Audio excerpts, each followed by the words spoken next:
Halo people, kembali lagi bersama saya Hamzah Farudin di podcast satu-satu. Satu-satu dibahas, satu-satu dikupas, serunya tanpa batas. Oke, jadi kali ini di episode kali ini ya episode 5 kan. Kalau sebelum-sebelumnya kita bahasnya ngalor ngidul gitu.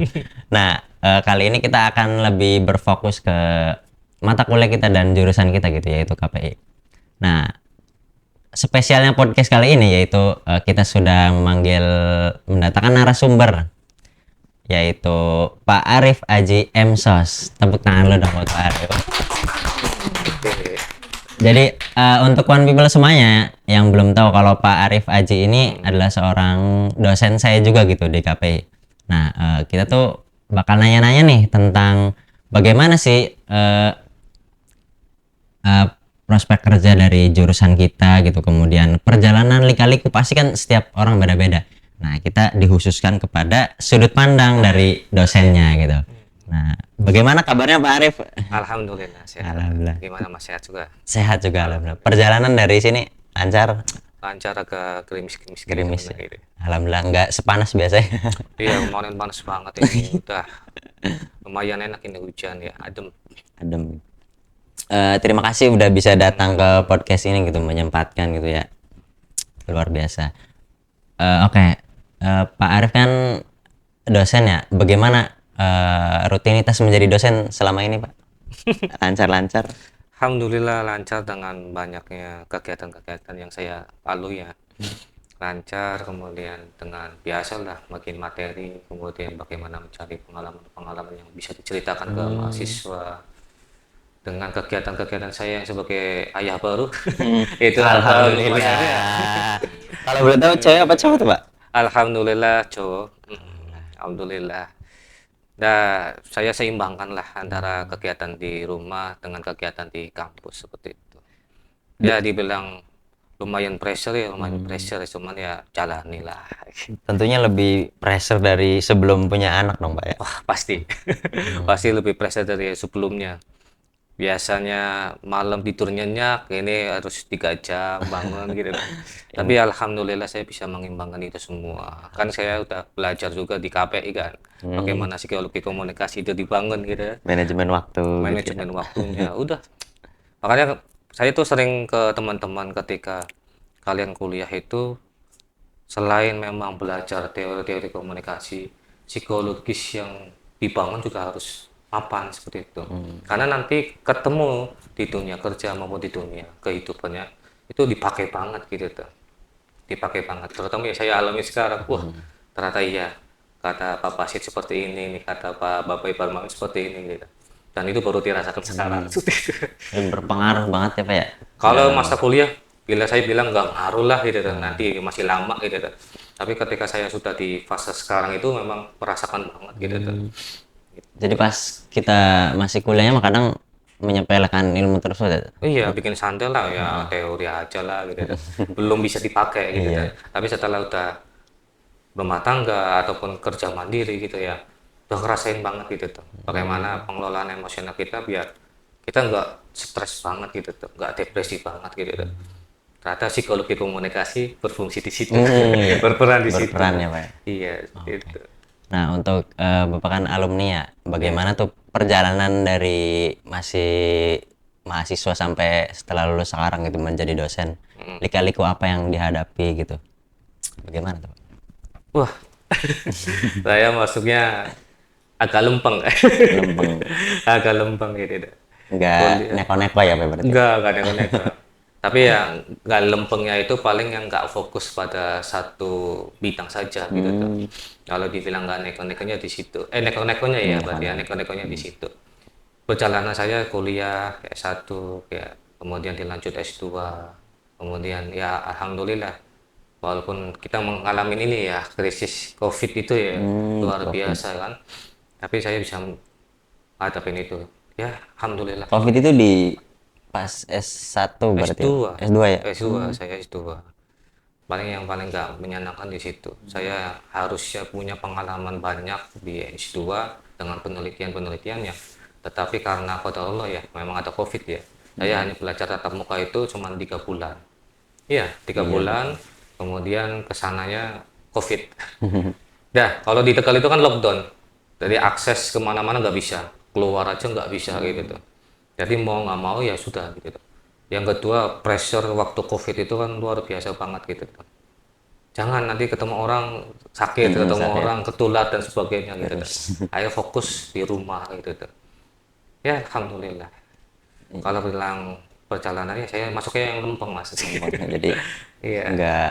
Tapi kalau ini sih Pak, kayak misal ikut ada organisasi apa gitu, kayak ikut himpunan atau UKM dan lain-lain, itu gimana Pak pas ke masa kuliah? Saya itu masuk kuliah itu memang dominan kuliah kemudian pulang. Jadi tidak bermain di lingkungan memang lingkungan kampus ya. Tapi memang kuliah pulang. Pulangnya kemana? Saya ke pondok pesantren gitu tuh. Berarti punya Fokus kesibukan di di situ. Di semester 1, 2, 3 fokus gitu tuh. Walaupun ya di pondok ya yang nggak ngaji-ngaji banget gitu. Tapi lebih ke istirahat, tempat saya menemukan teman-teman yang begitu banyak gitu tuh. Karena di pondok pesantren itu kan yang khusus mahasiswa itu satu kamar gitu. Dan itu beragam dari mahasiswa-mahasiswa yang tidak hanya KPI atau PAI dan sebagainya gitu. Jadi saya merasakan tempat yang baru, vibes yang baru, gitu, sehingga ya nyaman di situ. Di sisi lain memang ya orang kalau dari SMA ke kuliah itu kan transisi ya, kaget gitu tuh. Teman-teman SMA beda banget sama pas kuliah gitu tuh. apalagi di pondok ya, Pak. Akhirnya saya menemukan ya udah ini tempat yang enak gitu tuh. Sisi yang lain memang dari pondok tersebut saya kenal dengan Kang Humet. Dia punya fokus studio.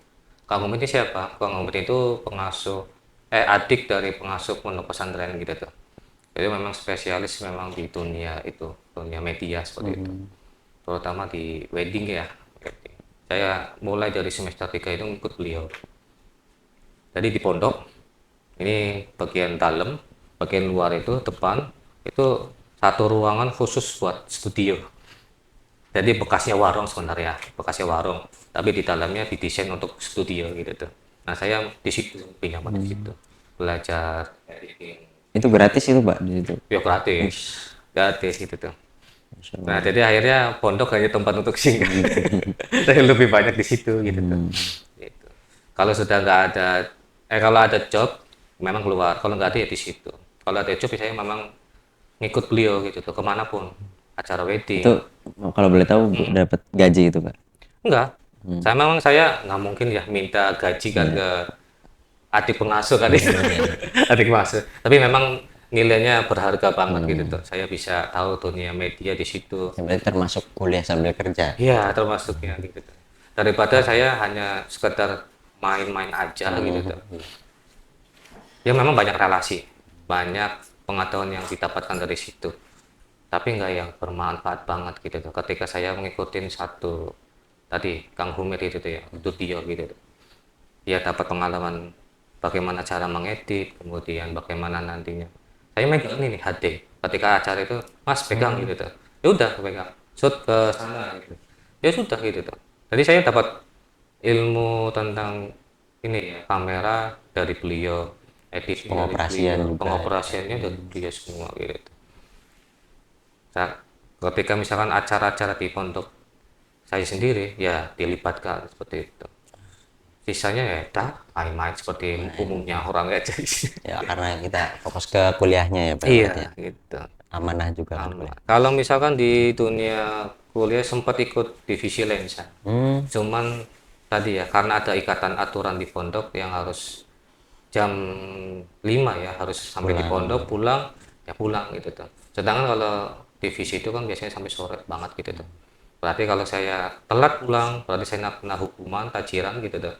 Ya sudah gitu tuh. Apalagi kalau ada eventnya Pak ya, sampai malam. Oh iya, betul. Rapat-rapat. Jadi saya antara ini ya, antara pikiran saya dan keinginan saya itu selalu bentrok di situ. Tapi yang akhirnya saya menemukan jalan sudah di pondok juga ada gitu, di media gitu. Kang Hum itu tadi yang mengajarkan saya tentang media di situ. Dan cukuplah kata saya itu pengalamannya gitu. Dibandingkan saya hanya ini ya membenturkan tadi ya pikiran saya gitu. Lebih nyaman di situ intinya sih lebih nyaman di situ. Seperti itu. jadi kan kita kan kuliah tadi ya, ikut berbagai hal gitu, mau maupun apa ya, baik di kuliah maupun di luar gitu. Nah, kira-kira skill apa sih Pak dari eh, masa perkuliahan di KP ini yang paling kerasa gitu, yang pada saat kepake di dunia kerja gitu, apa gitu, skill apa? Semuanya hampir kepake sebenarnya. Semuanya. Semuanya hampir kepake. Nggak ada yang sia-sia gitu tuh. Dibilang komunikasi itu hal yang penting banget gitu tuh.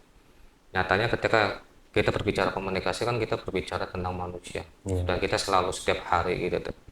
Di dunia kerja bagaimana kita bisa baik hubungannya dengan kolega, kemudian di dunia kehidupan gitu tuh. Suami istri terutama bagaimana menyambungkan dua sudut pandang yang berbeda gitu dengan Susah itu ya membenturkan, apalagi ya, dua-duanya punya ego yang tinggi. iya gitu. Itu saya sering banget ngobrolin di kelas gitu tuh. Kalian itu manfaatin gitu tuh, tidak hanya teori saja gitu tuh. Tapi bagaimana teori itu kemudian diimplementasikan gitu. Dipupuk dari semester awal. Saya sering bilang gitu. Dipupuk dari semester awal. Karena memang saya ketemu kalau nggak semester 1, 2, 3 gitu tuh. Oke, ini di awal kalian gitu tuh. Kalian kalau yang belum tahu bagaimana nanti jurusan, saya kasih tahu. Semuanya bermanfaat, terutama pada satu, bagaimana kamu ngomong gitu tuh. Bagaimana kamu berinteraksi dengan orang. Yang kedua adalah bagaimana pengelolaan emosional gitu tuh. Pengelolaan emosional ini yang kemudian manfaat banget gitu tuh dalam kehidupan gitu tuh. Kamu dengan temannya, kamu dengan kolega, kamu dengan atasan misalkan kalau misalnya sudah bekerja gitu tuh. Itu sangat bermanfaat gitu tuh. Kalau saya sendiri pribadi, bagaimana komunikasi efektif itu dijalin dengan baik gitu tuh. Skill utama itu. Yang kedua adalah skill mendengarkan. Ini skill mendengarkan di komunikasi interpersonal itu sangat bermanfaat. Kenapa? Tidak banyak orang yang mau mendengarkan cerita orang lain, tidak mau orang menyimak dengan baik gitu tuh. Yang akhirnya ini menyebabkan mispersepsi, salah paham gitu. Mungkin banyak orang yang pinter untuk berkomunikasi itu apa ya, misalnya lebih aktif gitu, kan ada yang aktif ada yang pasif tuh ya. Nah, untuk mendengarkan itu orang itu jarang yang bisa gitu ya. Betul, Pengennya ngomong, iya pengennya ngomong, tapi nggak mau didengarkan, iya, nggak mau gitu. mendengarkan. Nah, ini yang tadi saya bilang bahwa komunikasi harus benar-benar dipelajarin, kemudian pengelolaan emosional juga pelajarin, kemudian saya bilang bahwa KPI itu lengkap di dunia kerja, itu dibutuhkan semua. Kamu mau dari segi manapun itu dibutuhkan. Komunikasi yang perihal tentang ngomong itu MC, protokol, dimanapun perusahaannya butuh itu. Kemudian kalau memang itu tujuh kali pengen jadi PNS, biasanya kan seperti itu ya. Iya. Teman-teman pengennya yang PNS aja gitu tuh. KPI biasanya larinya kepada humas. Kehumasan. Kehumasan itu skill yang dipakai tadi ngomong. Dia bisa membawain acara gitu tuh. Kemudian jadi protokoler dan sebagainya. Yang berikutnya kedua adalah ini skill dokumentasi. Dia harus bisa gitu. Teman-teman yang kemudian podcast seperti ini adalah bagian dari skill tadi, kemampuan yang memang dibutuhkan di dunia kerja. Ini butuhkan banget. Ya butuh banget karena setiap humas itu dimanapun. Kalau misalnya PNS berarti di instansi keagamaan ya Kemenak gitu tuh. Dia bakal minta untuk dokumentasi acara gitu tuh. Berarti bisa kamera, kemudian nanti setelah itu editing. Iya kan, Editing juga, ya. hasilnya kan harus ada gitu dan dipublish saat itu juga misalkan gitu. Atau ya 2 jam ke depan lah gitu minimal lambat-lambatnya gitu. Kalau misalnya teman-teman tadi hanya bermodal komunikasi juga saya kurang gitu. Kemudian kalau nggak bisa ini tadi kamera ya nanti di dunia kerja ya kurang juga gitu. Tadi ya bagi saya ya semuanya harus dipelajari. Multi talentnya Pak ya, anak KP berarti. Iya, betul. Jadi skill yang tadi saya ungkapkan adalah komunikasi yang efektif, itu menunjang interaksi kalian dengan teman-teman, kolega, Tahu atasan. atasan, gitu. Mendekati atasan. Kalau di masyarakat biasanya untuk gimana bisa bertahan, bagaimana bisa jabatan. Iya, itu juga sih. Itu hal yang umum banget ya, lumrah banget. Tapi ya itu. Yang kedua tadi pengelolaan emosional, ketiganya adalah berarti kalau misalkan di humas berarti harus punya bisa MC, bisa protokoler, kemudian bisa kamera, bisa editing. Kemudian yang berikutnya yang secara visual juga dia bisa bikin pamflet gitu tuh. Dimanapun ketika berbicara perusahaan yang selain ini ya selain aparatur sipil negara ASN itu butuhnya itu Mas.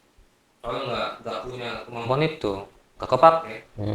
Tadi kan membuktikan juga ya kalau bahwa saya ilmu komunikasi itu sangat penting itu di dunia kerja, bukan hanya ke mahasiswa KPI tentunya gitu, kepada profesi-profesi lain gitu.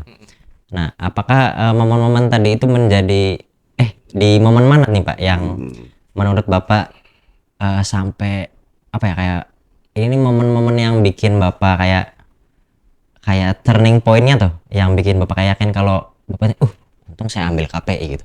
Kayak misal di momen yang paling parah ya, misal ternyata KPI kepake juga ya, misalnya kayak ini nih yang paling saya butuhkan di KPI gitu, dan itu kepake di Jakarta. Kayak perasaan Bapak di momen apa gitu? Iya, di awal-awal memang saya pasti ya sama dengan mahasiswa yang lain, sama dengan Soalnya maaf ya Pak, soalnya saya juga salah satu mahasiswa yang ya alhamdulillah sekarang tercerahkan gitu karena Bapak. Soalnya nih Pak, saya ngerasa ya di KPI itu ya bener komplit gitu, tapi menurut saya terlalu komplit gitu. Ngerti nggak sih, misalnya kayak eh, kita tuh nggak bisa fokus di satu ini tuh Pak, prospek gitu, kayak kompleks banget gitu, kayaknya saya harus, jadi ini bikin saya pengen ngambil S2 tuh Pak. Karena apa ya, komunikasi itu kayak pegangan doang gitu, nggak bisa dipakai di dunia kerja, maksudnya ya itu karena terlalu luas tuh Pak. Nah, kalau yang saya rasa gitu, tapi setelah Bapak bilang kayak ternyata prospek kerjanya ada yang lebih ke khusus juga gitu, kayak kehumasan dan lain-lain gitu, saya baru sadarnya sekarang gitu. Gimana? saya sudah dari awal sebenarnya tempat teman-teman itu komplit, bahwa KPI itu komplit. Nah, dari komplit itu kalian bagaimana buat goals atau tujuan. Tujuan kalian kemana? Kepengennya bisa apa? Gitu. Dari banyaknya opsi yang diberikan oleh jurusan, bisa MC, kemudian bisa protokoler, kemudian bisa dari Kemediaan ya. media gitu tuh, bisa videografi, kemudian bisa penyiar radio. Dari yang semacam banyaknya itu pilih gitu tuh. Dari semester pertama saya ngomong gitu, pilih kamu suka di mana. Kalau kamu suka ngomong di depan layar gitu tuh, eksis gitu tuh, maka kamu bagaimana bisa punya tujuan untuk bagaimana misalkan jadi penyiar gitu. Atau misalkan jadi penyiar radio atau penyiar televisi misalkan gitu tuh. Atau minimal konten kreator gitu tuh. Skill yang dikembangkan ya tadi ngomong itu. Kalau misalnya nggak ada goals itu, tujuan itu, maka dapatnya setengah-setengah. Iya. Iya sih betul. Iya, saya bilang itu dari saya, awal seperti saya itu. salah satu mahasiswa yang apa ya, kayak dari semua aspek di komunikasi nih saya bisa semua gitu, tapi nggak ada yang ahli dalam satu hal loh. Nah, itu yang buat saya itu kalau bilang misalkan saya masa-masa kuliah, saya kepengen satu tujuan gitu, saya bisa apa gitu. Bapak kan ngomong-ngomong tentang pekerjaan ya. Mm-mm. Nah, pekerjaan pertama Bapak itu apa gitu setelah lulus kuliah gitu? Atau pengalaman kerja awal Bapak itu seperti apa? Nah, gimana proses masuknya juga gitu? Saya nggak banyak mas, gitu tuh. Nggak banyak pekerjaan yang saya ambil gitu tuh. Karena memang fokus saya itu memang lempeng tadi di awal. Saya itu orang yang lempeng. Kuliah selesai sampai 2019. Ya, berarti 4 tahun persis. Teman-teman lulus, saya lulus. Kemudian ini ya, karena circle saya itu ibu saya adalah guru. Kemudian saya langsung mesti dibawa sama teman-temannya gitu. Ini loh untuk anak saya gitu. Kuliah di KPI gitu. Yang pasti yang diorientasi orang tua, seorang guru pengen anaknya jadi guru Baru juga atau tenaga pengajar ya, intinya seperti itu. tenaga pendidik. Sedangkan jurusan saya nggak memungkinkan untuk itu gitu tuh. Mungkin bisa ya KPI itu kalau dilihat dari kemarin saya lihat brosurnya PBG ya, KPI masuk kepada agama. Tadi yang berkaitan tentang PAI itu kita bisa masuk gitu tuh. Tapi saya nggak punya basic yang agama kuat banget, Banget gitu tuh. ya, Pak. Saya nggak berani gitu tuh. Jadi dari SD sampai SMA itu kan saya umum semua. Larinya kuliah kok ada bau-bau Islam ya gitu deh. Walaupun nggak terlalu mendalami ya, tetapi ada bau-bau Islamnya gitu. Kalau misalnya prospek ke guru saya nggak bisa gitu. Ya nggak sudah. bisa tuh, maksudnya dari kayak moral bapak kayak menghalang, wah nggak berani nih, bukan basic saya, atau emang bapaknya nggak mau gitu? Karena satu yang jadi ketakutan saya ketika mengajar ilmu agama itu, kata guru saya harus punya sanad. Hmm. Nah, sedangkan sanad saja nggak punya. Gurunya maksudnya ya, secara mendalami banget ya. Berarti kalau saya ngomong itu bukan atas nama ulama, tapi atas nama saya gitu. Nah, itu yang menjadi sanksi saya. Nggak mau lah jadi guru. Oh ya, luar Terutama biasa. PAI kan gitu. Terus akhirnya direkomendasikan oleh ibu saya, teman ibu saya, Pak TB itu, dari kamu lanjut S2 aja gitu tuh. Biar ibu bisa ada penerus ya. Oh berarti Aduh, repot ini. berarti dilema pengen jadi guru tadi itu pas setelah lulus S1-nya berarti ya Pak? Iya, jadi saya kok pengen ya mencobakan menjajakan pekerjaan yang sesuai dengan jurusan saya gitu. Minimal ya sudahlah masuk ke rumah sakit menjadi bagian administrasi atau kehumasan tertentu gitu kan. Kebetulan kakak ipar saya kan di rumah sakit kan, Rumah Sakit Islam Harapan Anda Tegal. Saya mudah lah gitu tuh. Dan lumayan lah ya, gajinya lumayan gitu tuh. Dia menghargai ijazah seseorang gitu tuh. Pengennya ke situ. Ditekatkan oleh orang tua, pada circle-nya orang tua. Orang tua saya, ibu saya terutama itu adalah guru. Dah, kata Pak DB itu tadi balik ya ke tadi dosen aja gitu tuh. Emang gimana tuh dosen enak tak gitu tuh. Apa tambah ribet kata saya. Kata tambah ribet mau saya gitu. Karena dari SMA saya juga kadang menolak gitu menjadi guru. Jadi kamu pendidikan aja gitu. Nggak enak gitu. Nggak enaknya apa? Satu ngajar, yang kedua harus bikin nilai gitu kan. Betul. Saya dari SD sampai SMA itu ketika ibu Rif ini nilainya ini anak-anak SMP gitu ya murid-murid SMP gitu tuh kerjain dong, capek.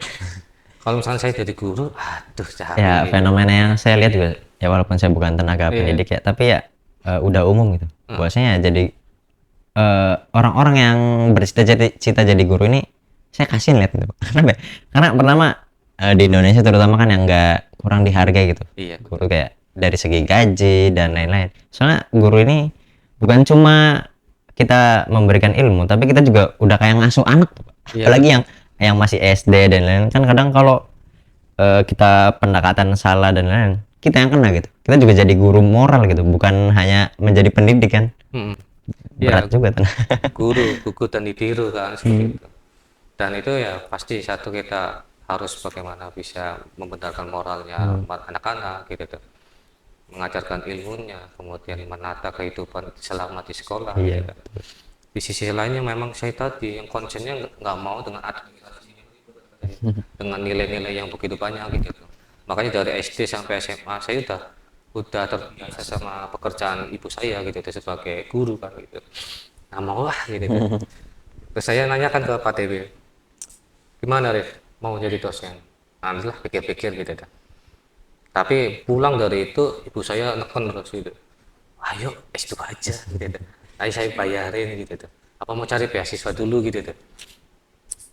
Aduh, bingung gitu. Saya dilema beneran dilema gitu. Nggak nurut ya. Gimana gitu tuh. Soalnya kakak bukan nggak jelas pustakawan, S1 pustakawan gitu. Perpustakaan ya. Jadi dia pustakawan. Nggak mungkin jadi guru.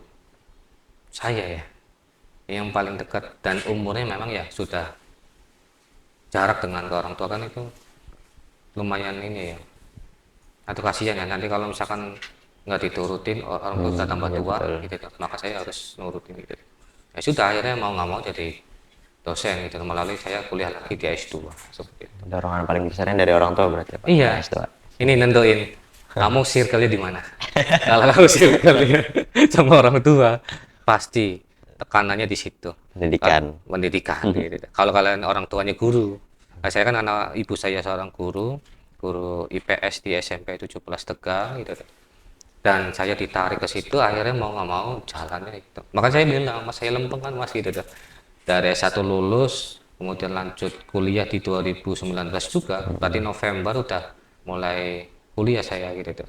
November kuliah, bukan kuliah ya, aktif sebagai mahasiswanya ya. Kuliahnya sih di Januari atau Februari saya lupa itu. Kemudian lulus di 2022, 29 Juni gitu tuh. Berarti kisaran 2 tahunan lah, pas gitu tuh. Terus saya langsung 2023-nya saya sebenarnya 2022 itu perjalanan saya mencari kerja. Saya mau kerja di mana nih gitu tuh. Kerja di langsung ke sini. Kayaknya sih nggak mungkin negeri bisa menerima apa namanya dosen yang belum punya pengalaman gitu tuh. Apakah bisa gitu tuh? Biasanya kalau kalau jadi guru atau dosen di yang negeri itu harus melalui tes dulu kan, PNS dan sebagainya, CPNS dan sebagainya gitu tuh. Apa bisa menerima yang benar-benar baru gitu kan gitu kan. Ya udah saya coba cari swasta, kata saya seperti itu. Pengalaman saya itu pertama saya daftar di Pati, di IPMAFA. Itu di Pati. Pati, Institut Pesantren Mambaul apa ya saya lupa tuh, IPMAFA Falak apa gitu. Swasta itu kan, Pak? Swasta. KPI membutuhkan 1 dosen KPI. Saya sudah diterima secara administrasi, kemudian seleksi, datang gitu tuh. Ternyata kalau memang nggak diterima. Saya bersama teman tuh, berarti berangkat dari sini ke Purwodadi, dari Purwodadi ke Patinya naik motoran. Sampai sana interview sudah selesai, feeling saya nggak keterima. Feelingnya kenapa? Dari 7 peserta ada 1 yang nggak hadir di saat itu. Dan situ katanya yang 1 ini adalah alumni Sini juga. kampus itu. Oh, kamu Alumni situnya. kampus itu. Berarti udah feeling dari situ ya? Iya. Aduh, ini nggak hadir yang alumni nih.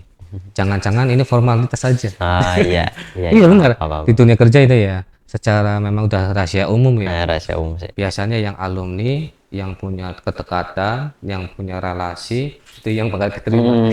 Iya. Ini feeling saya, waduh, percuma ya saya datang jauh-jauh ini, yang 1 alumni gini deh. Kemungkinan ini formalitas saja, dan benar, nggak keterima. Ya, kan? Iya, saya nanyain ke peserta yang lain, Mbak masuk tak? Enggak gitu. Terus yang lainnya juga, enggak saya nggak keterima. Berarti ini alumni kayaknya. Iya, gitu. Dan coba gitu ya. Ini menjadi rahasia umum ya, bahwa di dunia kerja itu kalau privilege gitu, saya sering dengerin podcastnya Dr. Tirta itu, privilege gitu, itu pengaruh gitu, entah dia punya relasi, entah dia tadi Iya. sebagai orang yang dalamnya gitu, alumni dan sebagainya. Wah, Privilege. Tapi emang itu privilege yang sangat besar sih, apalagi di Indonesia gitu. di Indonesia Di dunia kerja sangat berpengaruh. makanya aduh, gimana nih? Coba deh saya ke Cirebon gitu tuh, daftarin di kampus-kampus Cirebon. Saya nggak mau nyebut nama, nanti kalau misalkan tersiar, aduh repot. Bener, ada di kampus-kampus swasta yang memang saya jajakan gitu tuh. Dan ini apa ya, saya bisa bilang terbuka orangnya. Bagian administrasi terbuka, bagian satpamnya terbuka. Jadi saya datang ke satu kampus, Pak, ke satpam ya, saya mau ngajukan lamaran gitu, gitu. Lamaran apa Mas? Dosen KPI Pak, gitu, komunikasi penyiaran Islam. Tapi di sini kayaknya sih Ilkom Pak, ilmu komunikasi. Bisa nggak Pak? Saya ngajukan. Ada lokernya nggak? Kayaknya sih nggak ada Pak, gitu. Saya udah cari-cari nggak ada Pak, gitu. Ada di tahun kemarin gitu. Bisa nggak ya Pak? Gitu. Ya coba saja Mas. Mas, rekomendasinya siapa? Rekomendasi siapa ini? Yang jangan-jangan ini yang diambil orang-orang dalam semua ini kata saya. Rekomendasi siapa? Relasi siapa? Kemudian punya ini enggak kartu anggota ormas Islam tertentu ini? Enggak punya Pak. Gitu. Biasanya diterima Mas, atau alumni sini dulunya, atau alumni organisasi ini gitu. Enggak Pak, emang nggak bisa sama sekali. Mas, sudah rahasia umum seperti itu. Ada kita lihat Pak, batal Pak, emang saya Kalau di Indonesia tuh kita tuh bukan bersaing dengan orang-orang kompeten aja gitu. Iya, betul. Tapi dengan orang-orang yang punya keluarga dan lain-lain. Itu udah jadi rahasia umum sih pasti. Dan itu memang terbuka orangnya gitu. Soalnya saya nyaruh, kemudian nggak ada kabar sama sekali gitu deh. Tapi memang dia terbuka gitu deh. Yang kedua saya datang ke kampus swasta yang lain juga seperti itu gitu deh. Mas, rekomendasi siapa? Kok berani naruh surat aman di sini? Gitu. Emang nggak boleh Pak, gitu tuh. Harus rekomendasi banget gitu tuh. Kalau nggak ada rekomendasi nggak diterima dah gitu. Ya biasa umumnya seperti itu sih Mas. Nanti saya gini aja sih Mas, saya lamarannya diterima, saya bukukan gitu tuh, ijazah dan semuanya gitu tuh. Nanti kalau ada panggilan gitu tuh, seringnya seperti itu, seringnya seperti itu. Kalau ada panggilan, saya akan panggil gitu tuh. Kalau nggak ada ya berarti belum rezekinya. Formalitas ya, formalitas. Tuh, Tapi di titik itu gimana Pak, kayak Bapak tuh kayak ngerasa minder nggak, kayak kayak nyerah nggak gitu? pengennya lah sebenarnya ya Mas. Cuman balik lagi karena Tapi pasti terpukul dong ya, maksudnya. iya, aduh kok swasta emang gini semua tah kata saya tuh gitu tuh. Apa nggak bisa sama sekali dinego gitu tuh. Mana sih maksudnya dalam arti yang benar-benar formal dites gitu tuh, diseleksi gitu tuh. Aduh, coba deh gitu tuh. Nanti nunggu ya gitu tuh. Karena memang harapan ibu saya benar-benar pengen jadi dosen gitu tuh. Ya nunggu sambil ya yang penting dapat duit gitu tuh. Kan semasa kuliah, masa semester berapa, 3 Grab kan muncul. Grab muncul dari driver gitu kan, dari driver motor gitu tuh. Udah lah, Grab aja gitu. Dulu Grab di Cirebon rame banget gitu tuh. Iya. Iya Mas, saya tuh waktu di kuliah itu Grab dari semester 3 2000 enggak semester 2 apa 3 gitu tuh, 2017-an kalau nggak salah itu muncul Grab. Itu enak banget Mas. Kamu selain mendapatkan uang dari orderan, bisa dapat bonus waktu itu. Tip Bahkan tip gitu atau gimana Pak? bukan, memang bonus yang karena target. Misalkan dapat orderan Oh, 5, itu dapat bonus 25.000 dari aplikasi gitu tuh. Kemudian berapa itu tuh, kelipatan berapa, dapat bonus lagi. Mentok di bonus 150.000 satu hari. Dan itu saya kadang terlena di situ. Ketika mahasiswa udah udah enak dapat gitu, duit sendiri. dapat duit sendiri gitu tuh. Udahlah, yang penting kuliah jalan gitu tuh, tugas-tugas jalan. Tapi lebih fokusnya ke sini gitu. Gak usah rajin-rajin amat ya pada. Rasanya nggak enak ya beneran. Sampai saya beli tas yang kecil seperti itu tuh udah hasil dari uang sendiri gitu tuh. Uang orang tua itu penuh gitu tuh, nggak kepake gitu tuh. Nah, tadi selang-selang saya ambil putus asa sudah nge-Grab dulu aja deh gitu tuh. Toh di Cirebon nggak ada yang tahu katanya kan. Orang kamu nggak tahu ya saya nge-Grab di situ. Tapi bener relate pasti, one people juga, ya banyak yang relate gitu. Kayak kuliah sambil kerja, terus kuliah yang terlena gitu. Tergantung kepada masing-masing individu ya. Fokusnya kemana, kalau memang banyak yang main ya nanti terlena jadi main gitu tuh sama teman-teman gitu tuh. Mainnya ini karena ini fase yang orang tua nggak bisa ngatur sepenuh gitu. Terutama yang rantau memiliki kebebasan yang luar Iya biasa. betul sih. Iya, saya sampai sebegitu Mas. Wah asik ini nggak ada orang tua, Saya juga ngerasa relate sih. nggak terlalu diatur banget gitu tuh. Akhirnya terlena di main gitu tuh. Yang kedua terlena karena memang harus ya kebutuhan gitu tuh, harus punya uang gitu tuh untuk membiayai kehidupannya dan kuliah, maka harus kerja gitu tuh. Di posisi itu ya sudah, karena belum ada seleksi ya sudah nge-Grab dulu gitu tuh. Sisi lain memang saya nggak mau gimana gimana ya, saya mantu orang tua. Ibu saya itu punya sakit tertentu yang mau nggak mau harus kemo bolak-balik ke Semarang, di Karyadi, rumah sakit Karyadi, karena kapasitas di Tegal nggak bisa, pengobatan di Tegal nggak bisa, saya harus ke Semarang, Karyadi Semarang gitu tuh, bolak-balik gitu tuh, nemenin ibu untuk kemo kisaran 2 minggu sekali gitu tuh. Tapi selama kemo nanti istirahat sehari 2 hari di rumah sakit gitu tuh, nggak bisa langsung pulang kan gitu tuh. Di Iya. posisi itu memang saya, nganggurnya saya masih bermanfaat untuk ibu saya seperti itu. Dan ibu saya enggak yang mempedulikan banget kamu mau kerja atau enggak gitu tuh. Tapi yang penting udah bisa menemani selama hampir 2 tahun. Berarti bukan tanpa alasan juga dong, saya. Iya, Iya ada, eh, tanggung jawab untuk merawat orang tua iya juga ya betul. Pak. Tanggung jawab saya kepada ibu itu yang ya Allah, ini penyakit kalau di kebanyakan orang ada yang nggak kuat, paling sebulan 2 bulan nggak kuat. Kemo itu keras mas. Kemo itu keras. Jadi obat keras dimasukkan menggunakan infus, dan tubuh ini kalau misalnya nggak kuat ya satu minimal ringannya tuh nggak mau makan, mual, pusing, lemes gitu tuh. Yang parahnya lagi sampai maaf ya sudah gitu tuh, les gitu tuh. Karena memang tadi penyakitnya itu yang bisa dilawan menggunakan infus tadi yang keras itu tadi. Ya selama 2 tahun itu saya menemani ibu gitu tuh. Dan alhamdulillah juga berjalannya tadi ya, saya merawat ibu, tesis saya selesai 2 bulan. Bener. Biasanya kalau saya kan apa ya di rumah 2 bulan itu termasuk cepet ya Pak berarti? Cepet banget. cepat masuknya mas, tesis kan itu beda dengan skripsi kan. Ini lebih cepat gitu tuh.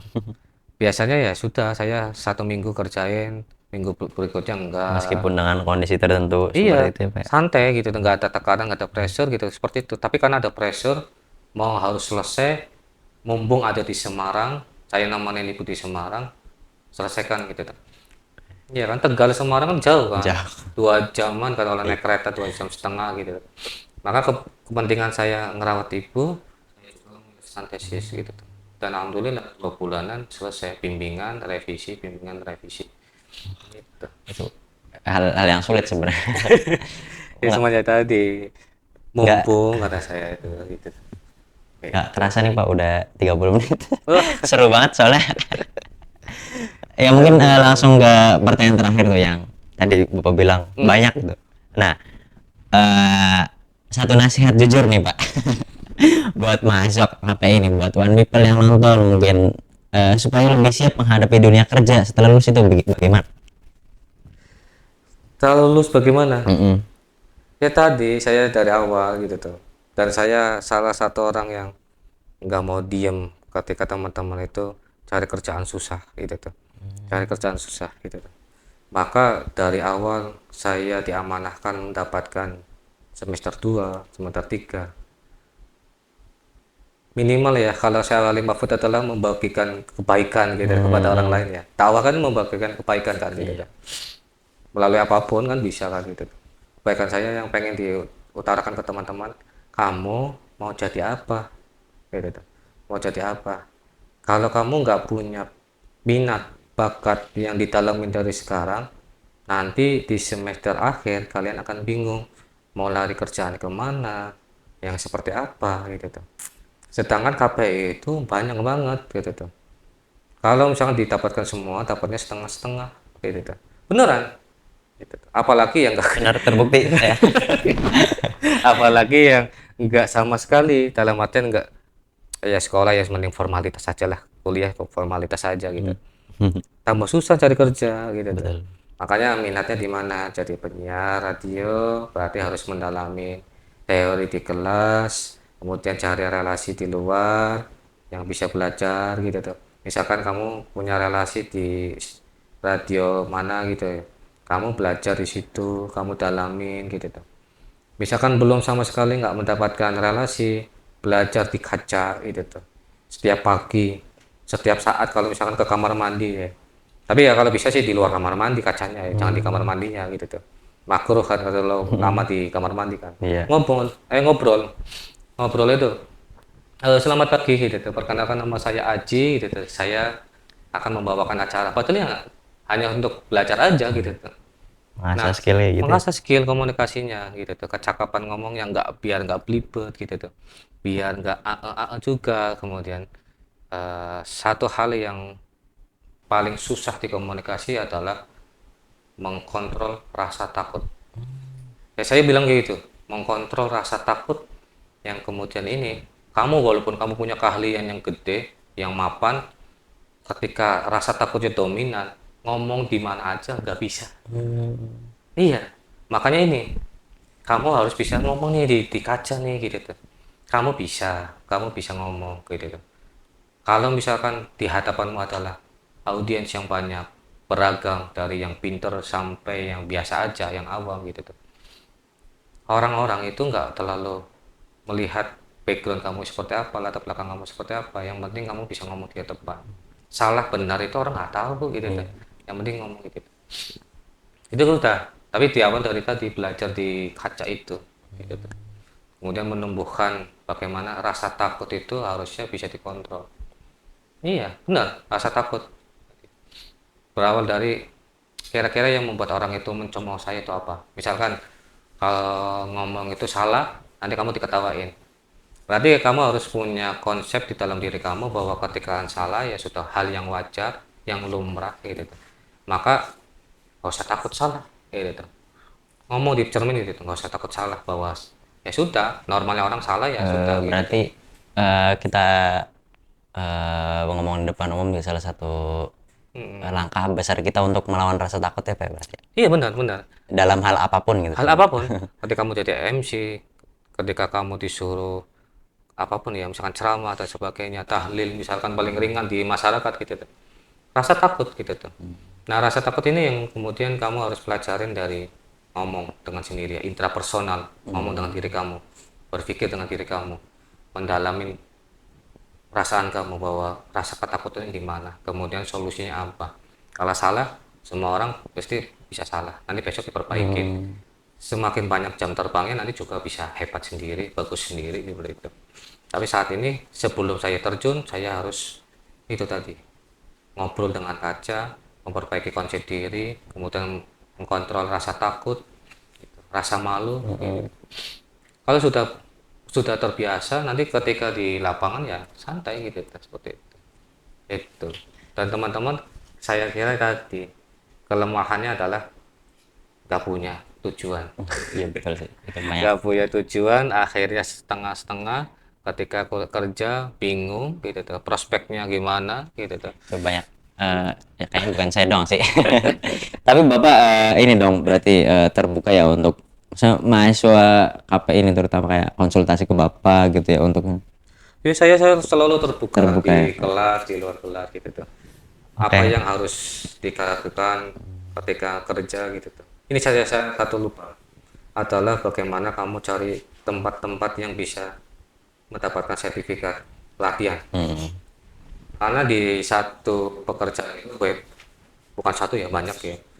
Itu adalah menampilkan sertifikat kompetensi. Misalkan public speaking, berarti harus punya sertifikat public speaking. Atau misalkan pekerjaan yang membutuhkan sertifikat tertentu, ya harus punya. Misalkan literasi media, berarti harus punya sertifikatnya. Kalau kamu kerja nggak ada sertifikatnya, hanya permodalan, saya kok bisa kok gitu, saya bisa komunikasi, saya bisa ini dan itu, nggak ada buktinya, perusahaan tertentu nggak bisa, nggak terima. Makanya teman-teman mahasiswa bagus mencari relasi yang bagus, belajar di instansi tertentu, kelompok tertentu, organisasi tertentu. Tetapi satu hal yang sering kelupaan adalah cari ini, bukti kemampuan administratif ya, Pak. administrasinya. Gitu.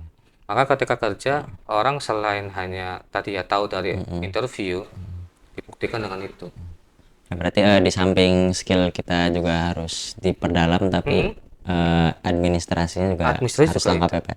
Oke, mungkin tadi termasuk closing statement nggak Pak? Apa mau closing statement juga nih? Mungkin udah di akhir soalnya. Ya pastinya satu, teman-teman itu jangan malas gitu. Jangan malas, kemudian jangan kosong. Tujuanmu apa gitu tuh selama kuliah, mau kerja apa ditentukan dari sekarang. Itu Mungkin cukup segitu Pak. Oke. itu. Ya karena udah melebihi waktu juga nih. Oh, Iya. jauh banget. Gak apa-apa, gak Iya. apa-apa. Karena seru banget ya sebenarnya. Mungkin nanti ngobrol lagi lah di belakangnya Pak. Iya, siap. Jadi ya buat one people, terutama teman-teman KP atau non KP juga bisa gitu, kayak konsultasi ke Bapak gitu, Pak Arif, terkait ya prospek kerja dan lain-lain gitu. Ya mungkin mau ditampil nggak IG-nya Pak barangkali? Siap. Kayaknya sudah pada tahu ya guys saya. Ya mungkin ntar kita tampilkan ya IG-nya. Iya, siap. Jangan lupa di follow ya guys. Iya.